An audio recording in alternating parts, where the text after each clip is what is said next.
10 വിവാഹം കഴിച്ചിട്ടും മതിയാകാതെ 11ാമത്തെ വിവാഹ തട്ടിപ്പിൽ പിടിവീണ രേഷ്മ.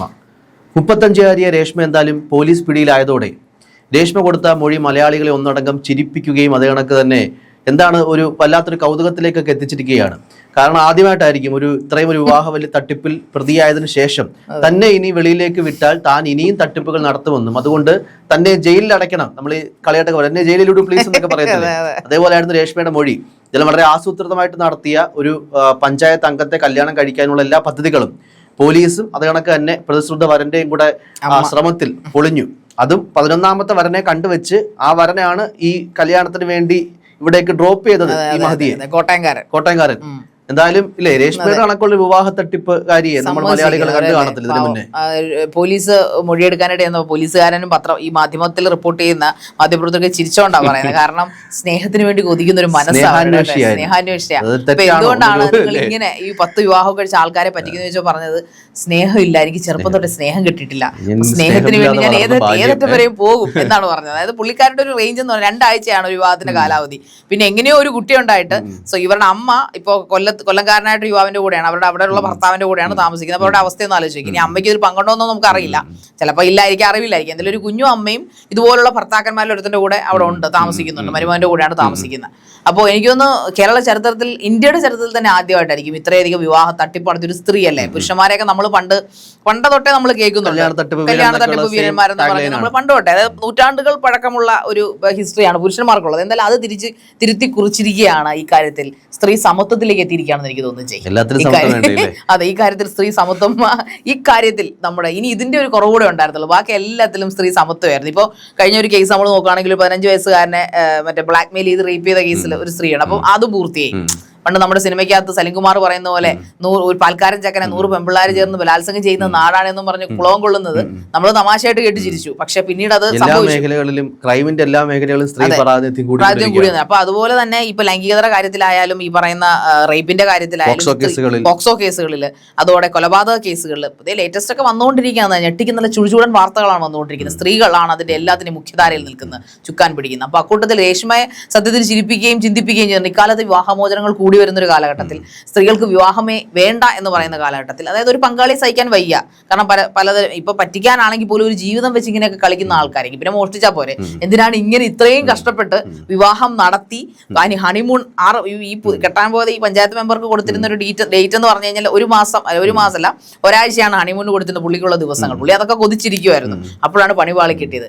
പുള്ളി എല്ലാവരും എതിർത്തതാണ് കേട്ടോ. കാരണം ഈ പുരുഷന്മാരുടെ ഒരു ബലഹീനത, നമ്മൾ കഴിഞ്ഞ ഡിസ്കഷനിൽ ഇവരെ കുറിച്ച് പറയുമ്പോൾ പറഞ്ഞ പോലെ ലൈംഗിക ദാരിദ്ര്യത്തെ ഇവള് നന്നായിട്ട് പഠിച്ചിട്ടുണ്ടെന്നുള്ളതാണ് സത്യം. ഇവളുടെ സ്നേഹ ഇല്ലായ്മ കൊണ്ടു പിന്നെ പുള്ളിക്കാരത്തേക്ക് മനസ്സിലായി പുരുഷന്മാരുടെ ബലഹീനതകൾ എന്താണെന്ന് കൃത്യമായി പഠിച്ചിട്ടുമാണ്. അങ്ങനെയുള്ള ആ ബലഹീനരായ പുരുഷന്മാരാണ് ഇതിൽ വീണിരിക്കുന്നത്. എന്തായാലും ഈ കേസോടുകൂടി ബാക്കി 7 പേരും പരാതി പോലീസ് സ്റ്റേഷനിൽ കൊണ്ടുകൊടുത്തിട്ടുണ്ട്. നേരത്തെ പരാതികളൊന്നും എത്തിയിട്ടുണ്ടായിരുന്നില്ല. അപ്ഡേറ്റ്സ് അറിയാൻ സാധിച്ചത് പരാതികൾ കിട്ടിയിട്ടുണ്ട് പല ആൾക്കാർക്കും അറിയില്ലായിരിക്കും. ഈ തട്ടുപാരി ഇപ്പൊ എവിടെയാണ്, വേറെ എന്ന് പല ആൾക്കാരും ചോദിക്കുന്ന അവസ്ഥയിലേക്ക് എന്തായാലും കാര്യങ്ങൾ എത്തി. എന്തായാലും 1-2 അല്ല 10 കല്യാണങ്ങളാണ് നിലവിൽ ഔദ്യോഗികമായിട്ട് വിവാഹം കഴിഞ്ഞത്. 11ാമത്തെ കല്യാണത്തിന് വേണ്ടി എല്ലാ തയ്യാറെടുപ്പുകളും നടത്തുമ്പോഴായിരുന്നു രേഷ്മയ്ക്ക് പിടിവീണത്. എന്തായാലും ഈ സ്ഥിരമായിട്ട് ഈ കല്യാണം പറഞ്ഞുറപ്പിക്കുക, കല്യാണം നടത്തിയതിനു ശേഷം അതിന് മുൻപ് തന്നെ വരന്റെ കയ്യിൽ നിന്ന് സ്വർണവും പണവും ഒക്കെ മേടിച്ചെടുക്കുക എന്നുള്ളതായിരുന്നു ഇവരുടെ രീതി. എന്നിട്ട് വിവാഹ തട്ടിപ്പിന് ശേഷം ഹണിമൂണോ കഴിഞ്ഞതിന് ശേഷമോ അല്ലാതെ കടന്നു കളയുക. ചിലപ്പോൾ പല പേരുകളായിരിക്കും. നാഗേന്ദ്രൻ ഹണിമൂൺസിലൊക്കെ പറയുന്ന കണക്ക് പല പേരുകളിൽ പല സ്ഥലങ്ങളിൽ പല മതങ്ങളിലൊക്കെ ആയിരിക്കും ചിലപ്പോൾ രേഷ്മയുടെ കറക്റ്റ് ഫീമെയിൽ വെർഷൻ ആണ്, എക്സാക്ട് ഫീമെയിൽ വെർഷൻ ആണ്. കറക്റ്റ് ആണ്. അത് 5 അടിക്കുന്നുള്ളൂ അതിനകത്ത്, ഇതിനകത്ത് 10 അത് മാത്രമല്ല ഇവരെ സംബന്ധിച്ചിടത്തോളം ഈ പഞ്ചായത്ത് മെമ്പർ വീഴ്ത്താൻ കാര്യം എന്ന് വെച്ചാൽ മാട്രിമോണി എല്ലാവരെയും പലയിടത്തുനിന്ന് കല്യാണം പറഞ്ഞ് ബ്രോക്കർ വഴിയൊക്കെ കെട്ടിക്കഴിഞ്ഞപ്പോൾ പുള്ളിക്കാരത്തിന് ചെറുക്കനെ കിട്ടാതായെന്ന് തോന്നുന്നു. അതിനുശേഷം ഡയറക്റ്റ് മാട്രിമോണിയൽ വഴിയാണ് പിന്നീട് ഇപ്പോൾ ഇരകളെ പുള്ളി വല വീഴ്ത്തിക്കൊണ്ടിരുന്നത്. അക്കൂട്ടത്തിൽ കിട്ടിയതാണ് ഈ പഞ്ചായത്ത് മെമ്പറെ കൂടെ. പഞ്ചായത്ത് മെമ്പറുടെ വീട്ടുകാർക്ക് ആർക്കും തന്നെ താല്പര്യം ഉണ്ടായിരുന്നില്ല. കാരണം ഇവളുടെ ഒരു വേറെ ബോർഡ്സും കിട്ടുന്നില്ല. പക്ഷേ പുള്ളിക്കാരനോട് നേരിട്ട് ഇവർ കാണുന്നു. ഇവർ കോട്ടയത്ത് വെച്ചൊരു മാളിൽ വെച്ച് മീറ്റ് ചെയ്യുന്നു. അങ്ങനെ ഇവളുടെ സൗന്ദര്യത്തിൽ പുള്ളി മയങ്ങുന്നു. അതിനുശേഷം ഇവർ തമ്മിൽ താലം കൈമാറുന്നു. എനിക്കൊന്ന് ഹൃദയങ്ങൾ കൈമാറുന്നു. ലവ് അറ്റ് ഫസ്റ്റ് സൈറ്റ് എന്നൊക്കെ പറയുന്നില്ല. പുള്ളി അങ്ങ് വികാര വിവശനായി തരളിതനായിട്ട് അങ്ങ് രോമാഞ്ച കഞ്ചുകനായെന്ന് തോന്നുന്നു. എന്തായാലും പുള്ളിയെ ശരിക്കും വീഴ്ത്തി പുള്ളി എല്ലാം സെറ്റ് ചെയ്യുന്നു. ഈ കല്യാണത്തിന്റെ അന്ന് അത് ജയ് പറയുമ്പോൾ സത്യത്തിൽ ഈ കഷ്ടം തോന്നും. ആ കോട്ടയത്തെ പയ്യനാണ് ഈ പറയപ്പെടുന്ന അതായത് 11ാമത്തെ ഇരയായി കിടക്കുന്നത്. 11ാമത്തെ 12ാമത്തെ ടോട്ടലി എനിക്ക് തോന്നുന്നു ഇവള് പത്താമത്തെ വിവാഹമാണല്ലോ കല്യാണം കഴിച്ചത്. ലോകത്തിൽ ഏറ്റവും കൂടുതൽ കല്യാണം കഴിച്ചെന്നുള്ള ഗിന്നസ് റെക്കോർഡ് അടിക്കാനുള്ള രേഷ്മയുടെ പോക്കാണ് പോലീസ് വിളിച്ചത്. 11ാമത്തെ കഴിക്കാൻ പോയതല്ലേ ഈ പഞ്ചായത്ത് മെമ്പറെ. 11ാമത്തേന് പകരം 13 സെറ്റ് ചെയ്ത് പുള്ളിക്കകത്ത് വെച്ചിട്ടുണ്ടായിരുന്നു. 12ാമത്തെ ഡ്രോപ്പ് ചെയ്ത് ഡേറ്റ് തമ്മിൽ ക്ലാഷ് ആവാതിരിക്കാൻ തന്നെ രേഷ്മ ശരിക്കും കഷ്ടപ്പെട്ടാണ്. പ്രത്യേകിച്ച് മാനേജറൊക്കെ വെക്കേണ്ട അവസ്ഥയാണ്. ഏത് മാസമാണ്, ഏത് തീയതിയിലാണ്, ഏത് കല്യാണം എന്ന് അറിയേണ്ട അവസ്ഥയിൽ. എന്തായാലും രേഷ്മ ഈ പറഞ്ഞ കണക്ക് ചെറിയൊരു നാടകക്കാരിയും സൗണ്ട് ആർട്ടിസ്റ്റും കൂടിയാണ്. സ്വന്തമായിട്ട് തന്നെ അമ്മ ചമഞ്ഞ് രേഷ്മയുടെ അമ്മയാണ് ഞാനെന്ന് ആൾക്കാരെ വിളിച്ച് പറയുന്നു. എന്റെ മകൾ ഈ സമയത്ത് ഇവിടെ കാണും, അപ്പൊ നിങ്ങൾക്ക് പോയി കഴിഞ്ഞാൽ കണ്ട് സംസാരിക്കാം. അതുകൊണ്ട് ചില ആൾക്കാർക്ക് ദത്തുപുത്രിയാണെന്ന് പറയുന്നുണ്ട്. അതുകൊണ്ട് സ്നേഹം വേണമല്ലോ, ദത്തുപുത്രിയാണ്. ഈ പറഞ്ഞ കണക്കുള്ള കഥകൾ ഡൈജസ്റ്റ് ആവണമെങ്കിൽ ദത്തുപുത്രിയാണ്. എനിക്ക് ചെറുപ്പകാലം തൊട്ടേ കിട്ടേണ്ട സ്നേഹം കിട്ടിയിട്ടില്ല. പോലീസിനോട് പറഞ്ഞ എന്തായാലും കാര്യങ്ങൾ കേട്ടിട്ട് ഒരു പ്രതി പറഞ്ഞ മൊഴിയിൽ നിന്ന് എന്തായാലും പോലീസുകാർ ഇത്ര ചിരിച്ചു കാണില്ല അടുത്തേക്കൊന്നും. അതെ, ആ രീതിയിലാണ്. എന്തായാലും കേരളത്തിന് ചിരിക്കാൻ വകയുണ്ട്, ചിന്തിപ്പിക്കാനും വകയുണ്ട്. കാരണം നമ്മള് വിവാഹം എന്ന് പറയുന്നത് ഈ പണ്ട് സ്ത്രീകളുടെ അല്ലെങ്കിൽ പെൺകുട്ടികളുടെ അമ്മമാരാ ടെൻഷൻ അടിച്ചത്. ഒരു ചെറുക്കൻ പെണ്ണ് കാണാൻ വരുമ്പോൾ അവനെക്കുറിച്ച് എന്തെല്ലാം അന്വേഷിക്കാം, ഇനി ഭാര്യമാരുണ്ടോ, കുഞ്ഞുങ്ങളുണ്ടോ, അല്ലെങ്കിൽ അവനൊരു തട്ടിപ്പ് വീരനാണോ എന്നും അറിയത്തില്ല. ചിലപ്പോൾ ചില ആൾക്കാർ, ചില ചെറുക്കൻ്റെ വീട്ടുകാർ വന്നിട്ട് പെട്ടെന്ന് ധൃതി വെക്കും. പെണ്ണ് കണ്ടിട്ട് പോയിട്ട് വന്നിട്ട് പെട്ടെന്ന് ഞങ്ങൾക്ക് പെട്ടെന്ന് കല്യാണം നടത്തണം, ചെറുക്കന് ലീവില്ല, ചെറുക്കന് ജാതകം പ്രശ്നമാണ്, ചെറുക്കന് 20, 30, 32 വയസ്സ് വരെ വിവാഹ യോഗമുള്ളൂ എന്നൊക്കെ പറഞ്ഞിട്ട് പെട്ടെന്ന് കെട്ടുന്നു. അപ്പം നമ്മൾ സ്വാഭാവികമായിട്ട് നമ്മുടെ വീട്ടിൽ ഡിസ്കഷൻ വരുന്നത് എന്താണ്, എന്തോ സ്പെല്ലിംഗ് മിസ്റ്റേക്ക് ഉണ്ട്, അവന് വേറെ എന്തെങ്കിലും അലയൻസ് ഉണ്ടോ തപ്പണം.